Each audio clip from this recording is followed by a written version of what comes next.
পঞ্চম শ্রেণীর বাংলা ক্লাসে আমার প্রিয় ছাত্রীদের স্বাগত। আজকে আমি তোমাদের পড়াবো মাস্টারদা। লেখক হলেন অশোক কুমার মুখোপাধ্যায়। প্রথমে আমি বলি আমাদের দেশের কথা। আমাদের দেশের নাম কি? ভারতবর্ষ। আমাদের এই দেশ 1947 সালের 15ই আগস্ট স্বাধীনতা লাভ করেছিল। ওই দিনটা আমরা স্বাধীনতা দিবস হিসেবে পালন করি। কিন্তু কাদের হাত থেকে স্বাধীনতা পেয়েছিল? ইংরেজদের হাত থেকে। ইংরেজরা কি আমাদের দেশের অধিবাসী ছিলেন? ছিলেন না। তারা আমাদের দেশ এসে দখল করেছিল।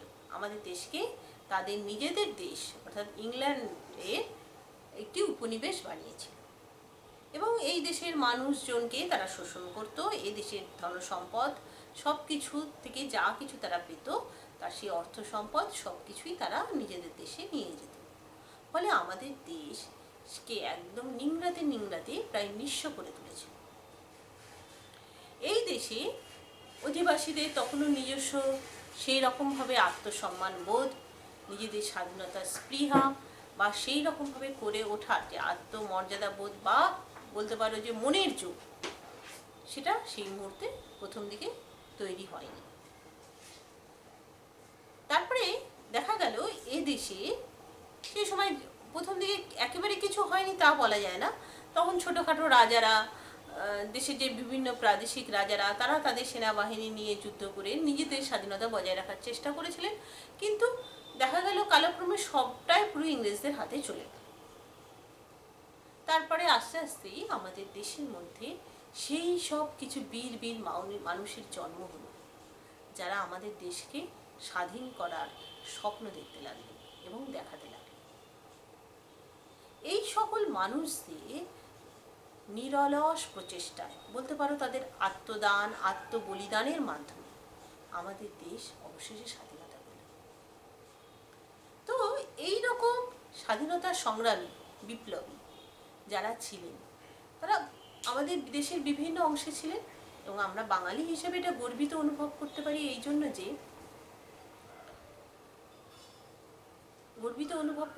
এই জন্য যে এই স্বাধীনতা সংগ্রামে বাঙালিরা অগ্রণী ভূমিকা নিয়েছিলেন এবং ভারতের স্বাধীনতা সংগ্রামীদের মধ্যে বাঙালির সংখ্যা অন্যান্য প্রদেশের তুলনায় সবচেয়ে বেশি, যারা সংগ্রামী এবং সংগ্রামের জন্য ঝাঁপিয়ে পড়েছে। আমাদের প্রতিবেশী দেশ বাংলাদেশ, কিন্তু ইংরেজ শাসনকালে বা তার আগে এই বাংলাদেশ বলে সে কোনো আলাদা পৃথক দেশ ছিল না। এ ছিল আমাদের ভারতবর্ষেরই অন্তর্গত একটি অংশ। কিন্তু দেশ ভাগের যন্ত্রণা নিয়ে আমাদের দেশ স্বাধীন হয়েছিল, তাই বাংলাদেশ পর প্রতিবেশী দেশ হয়ে যায়। তো সেই ইংরেজ আমলে এই ভারতেরই একটি অংশ ছিল চট্টগ্রাম। সেই চট্টগ্রামের একজন অগ্নি পুরুষ, তার নাম তিনি হলেন সূর্য সেন। আজকে সেই সূর্য সেনের গল্পই তোমাদেরকে বলবো, যা তোমাদের বইয়ে রয়েছে। পৃষ্ঠা সংখ্যা 91, গল্পের নাম মাস্টারদা, লেখক হলেন অশোক কুমার মুখোপাধ্যায়। সাংঘাতিক কাণ্ড। চট্টগ্রাম শহরের অল্প বয়সী কিছু ছেলে এক মাস্টার দাদার বুদ্ধিমতো ইংরেজ পুলিশের সঙ্গে লড়ে তাদের গোলা বারুদের ভাণ্ডারটিকে দখল করে নিয়েছে। আগুন লাগিয়ে দিয়েছে সেই অস্ত্রাগারে, আগুন লাগিয়েছে টেলিফোন আর টেলিগ্রাফের অফিসে। ট্রেনে করে যে শহরে আসবে তারও উপায় নেই। দু জায়গায় রেলের লাইন ভেঙে ফেলেছে তারা, সেখানে মালগাড়ি উল্টে ট্রেন চলাচল বন্ধ। চট্টগ্রাম ইংরেজ শাসন থেকে মুক্ত, এমন এক ঘোষণা করেছে সেই ছেলের দল। ওরা পুড়িয়ে দিয়েছে ইংরেজ পুলিশ ঘাঁটিতে উঠতে থাকা ব্রিটিশ পতাকা, ইউনিয়ন জ্যাক। সেখানে উঠছে স্বাধীন ভারতের পতাকা। কি দেখা গেল? চট্টগ্রাম শহরে মাস্টারদা বলে কোনো এক ব্যক্তি আছেন, তার নেতৃত্বে একদল ছেলে সেই চট্টগ্রাম শহর বা তার সংলগ্ন অঞ্চলকে তারা স্বাধীন বলে ঘোষণা করেছে এবং অন্যান্য অংশের সঙ্গে তারা সম্পূর্ণ যোগাযোগ বিচ্ছিন্ন করে ফেলেছে। টেলিফোন, টেলিগ্রাফ, সেই সমস্ত জায়গা সব কিছু বিচ্ছিন্ন করে ফেলেছে এবং সেখানে ইংরেজদের পুলিশ যে ঘাঁটি ছিল, সেই পুলিশ ঘাঁটিতে তাদের যে পতাকা ইউনিয়ন জ্যাককে তারা সরিয়ে দিয়েছে, পুড়িয়ে দিয়েছে এবং সেখানে স্বাধীন ভারতের পতাকা তারা উড়িয়েছে। ভারতবর্ষ শাসন করতে এসে ইংরেজরা বোধহয় এমন মার আগে কমই খেয়েছে। তারা মনের সুখে রাজ্যপাট চালিয়েছে এতদিন। ভারতবাসী দিনের পর দিন খেটে গেছে আর সেই খাটুনির ফল ভোগ করেছে সাদা চামড়ার ইংরেজ। প্রতিবাদ করতে গেলে এদেশের মানুষের কপালে জুটেছে অত্যাচার। এদেশে রাজত্ব করতে এসে তাদের স্পর্ধা একেবারে আকাশ ছুঁয়েছে। কোনো কোনো প্রতিষ্ঠানে সাদা চামড়ার লোক ছাড়া অন্য কারো ঢোকার অনুমতি নেই। রেস্তোরাঁর গায়ে নোটিশ ঝুলছে, কালো চামড়ার লোক এবং কুকুরের প্রবেশ নিষেধ। ইংরেজরা হচ্ছে সাগর পাড়ের সেই ইউরোপের দেশের অধিবাসী। তারা সেইখান থেকে বাণিজ্য করতে এসেছিলেন আমাদের দেশে। কালক্রমে বণিকের মানদণ্ড পোহালে সর্বরই দেখা দিল রাজদণ্ড রূপে। অর্থাৎ বাণিজ্য করতে এসেছিলেন বণিক রূপে, একটা সময় আমাদের দেশে রাজদণ্ড অর্থাৎ ক্ষমতাকেই তারা সম্পূর্ণ অধিকার করে নিল। আমাদের দেশ ইংরেজ শাসনাধীন হলো, তাদের পদানত হলো।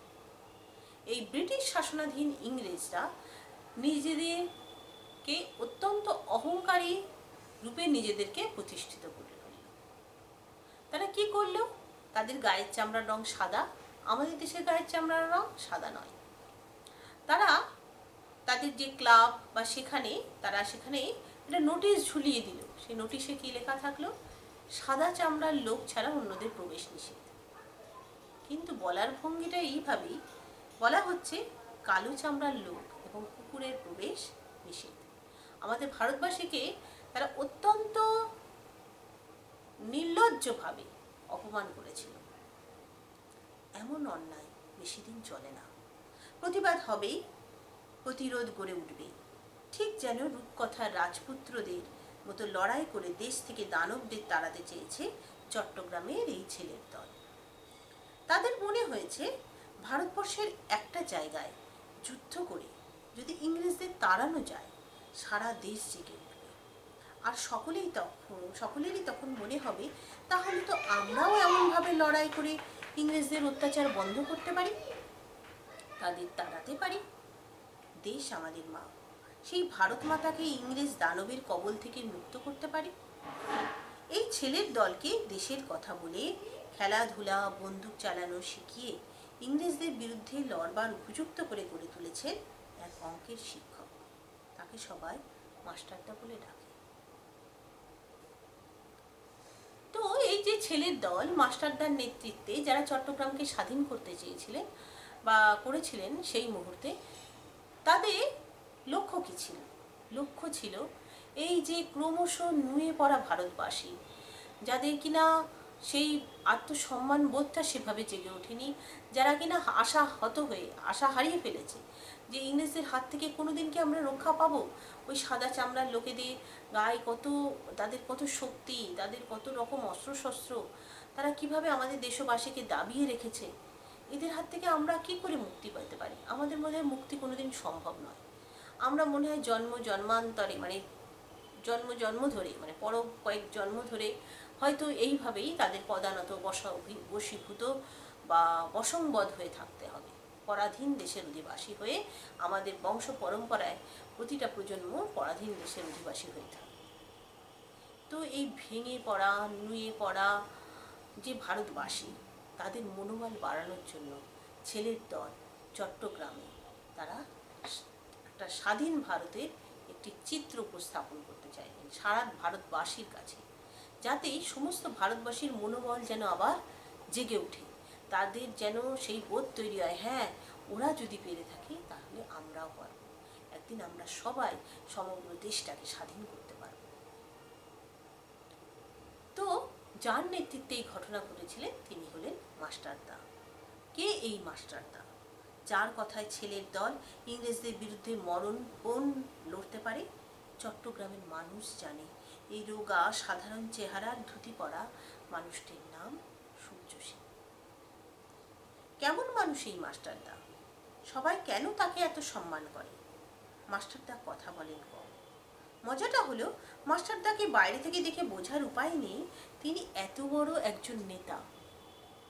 তার পোশাক খুবই সাদাসিধে, বাঙালির ধুতি পাঞ্জাবি বা ধুতি শার্ট, রঙিন জামা পরেন না, কথা যেমন কম বলেন, হাঁটা চলাতেও শব্দ হয় না প্রায়। তার বাড়ির লোকজনেরা বলেন খড়ম পায়ে হাঁটলেও তার খটখট আওয়াজ শোনা যায় না। এই যে মানুষটি, চুপচাপ যার ধরন, তিনি কি করে এত ছেলেকে ভারতের মুক্তির নেশায় খেপিয়ে তুললেন, রাইফেল বন্দুক নিয়ে ইংরেজদের বিরুদ্ধে লড়লেন, এই ভারী আশ্চর্যের কথা।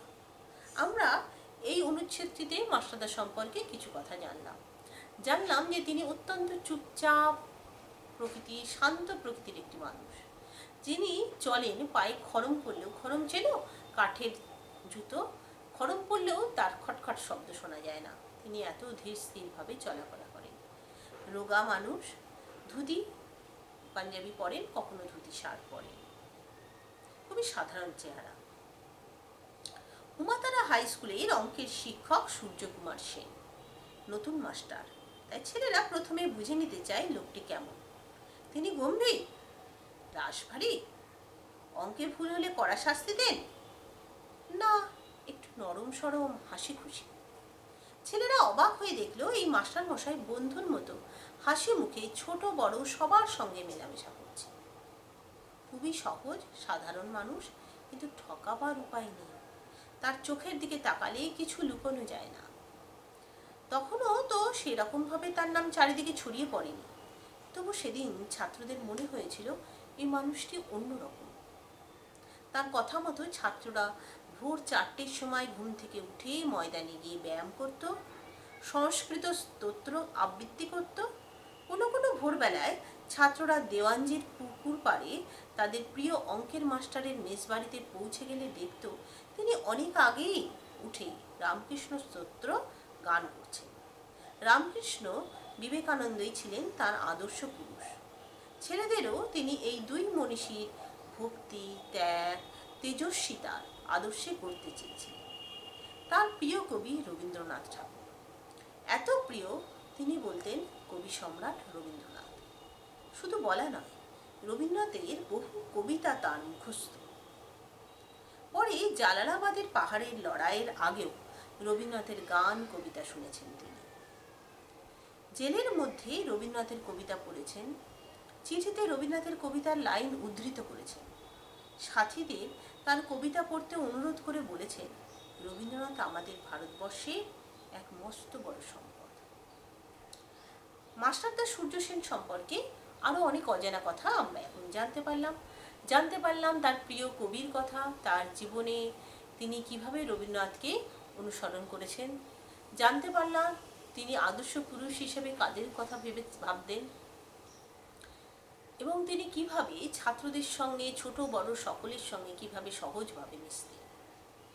তবে উমাতারা স্কুলের ছাত্ররা সেদিন অঙ্কের শিক্ষক সূর্যকুমার সেনকে একটু অন্য নজরে দেখলেও বুঝতেই পারেনি এই মানুষটি একদিন শক্তিশালী ইংরেজদের বিরুদ্ধে লড়বেন। 3 দিনের জন্য হলেও চট্টগ্রামকে বিদেশি শাসন মুক্ত করবেন এবং 3 দিনের জন্যই তিনি চট্টগ্রামকে বিদেশি শাসন মুক্ত করেছিলেন। কিন্তু শেষ রক্ষা হয়নি, কারণ সত্যি কথা বলতে শেষ রক্ষা হবে না এটা মাস্টারদাও মনে হয় জানতেন।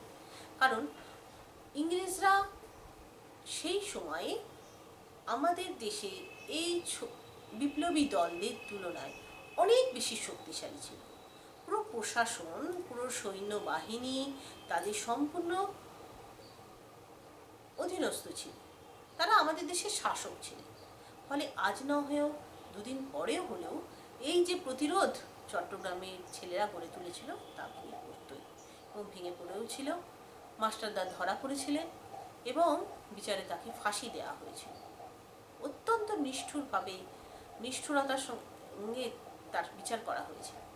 তিনি ছিলেন রাজনৈতিক বন্দী। তাকে যে সম্মান বা যে রকম ব্যবহার তার প্রতি করা উচিত তা সেই সময়কার ইংরেজ বাহিনী করেনি এবং তার ফাঁসি হয়েছিল। কিন্তু আমাদের দেশের স্বাধীনতা সংগ্রামের ইতিহাসে আমাদের মনের মণিকঠায় চিরকাল মাস্টারদা সূর্য সেনের নাম উজ্জ্বল হয়ে থাকবে। আজকে এই পর্যন্ত। এর পরের দিন তোমাদের আমি প্রশ্ন নিয়ে আলোচনা